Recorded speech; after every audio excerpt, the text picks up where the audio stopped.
This episode is sponsored by Supreme of the UK. Click the link in the description and support the broadcast. Massive news for One Championship as Sky Sports announces partnership with One, the world's largest martial arts organization. Very good news. They have been aggressively looking at TV deals across the world and have announced some major ones in the middle and early parts of 2023. Now, it's come full circle. We have had the pleasure of consuming initially One Championship via their app. Then they moved to YouTube, and the library is very extensive. We're now moving away from that model. Massive deal. Let's go. One Championship, which will air live on Saturday. I don't like the way they do this. Sky Sports is UK, man. The 13th of January at 1 a.m. in the morning or at night. Sky Sports and One Championship have announced an exclusive partnership to broadcast live One events in the UK and Ireland. Our coverage will kick off on the 13th of January. One's events represent the full spectrum of martial arts with world-class athletes representing over 80 countries, competing across MMA, Muay Thai, kickboxing, submission grappling, and other disciplines. Now, they have done a boxing fight. They haven't replicated that to do the special rules fights as well. The organization produces and distributes world-class events across more than 190 countries, featuring martial arts artists, martial arts and world champions from 80 countries, all styles of martial arts, including MMA, Muay Thai, kickboxing, Brazilian Jiu-Jitsu, and more. Now, what does this actually mean? What this actually means is no longer. I mean, it's a tough one. It's a tough one. Now let's break it down.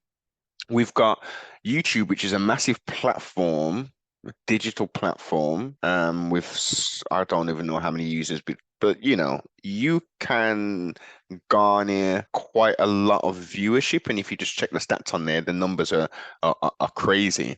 But with Sky Sports, I don't know how big they are. They're still obviously a predominant player, mainly within boxing, and I don't even think boxing, well, definitely not boxing anymore, but historically, boxing and football or soccer, as it's called internationally. They've definitely got a historical platform and legacy. How will that translate?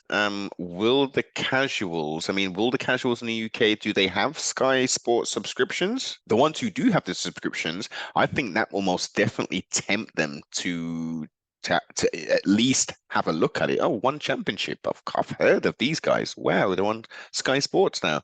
Let me check it out. Now here's the question. Trustfully, someone can answer this in the comments. I'm sure they've got an app. So you've got this app. Is there replay facilities on there? Can you pause the live streams? How robust is the actual app itself? That's the question. Because I would have thought, and I've used quite a few of these apps, and I would say outside of BBC iPlayer, like with their audio, they pump when they're having interviews for some strange reason. They pump the crowd noise in there. Outside of that, that platform is good, very good for the live watching because you can rewind live as well, pause and all that kind of stuff, and then the replay is available for you straight away. TNT, formerly BT Sports, that option. Do I use the app? I don't think that option's available. So let's see how robust it is. It's excellent news. This may push One to actually, because they'll all have 4 events in 2024 in the USA. This may potentially push them to get the double champ Haggerty to do a stadium event, in the old UK. This is tremendous news, especially for the fighters and for the casuals who may not be watching said content. They have more opportunities. Let's see how this actually plays out. There's no talk of how long the deal is. I haven't been able to find that information out thus far. Monetary wise, I guess that's going to be coming out on what the deal's actually worth. But yeah, excellent news for one championship. Let me know your thoughts.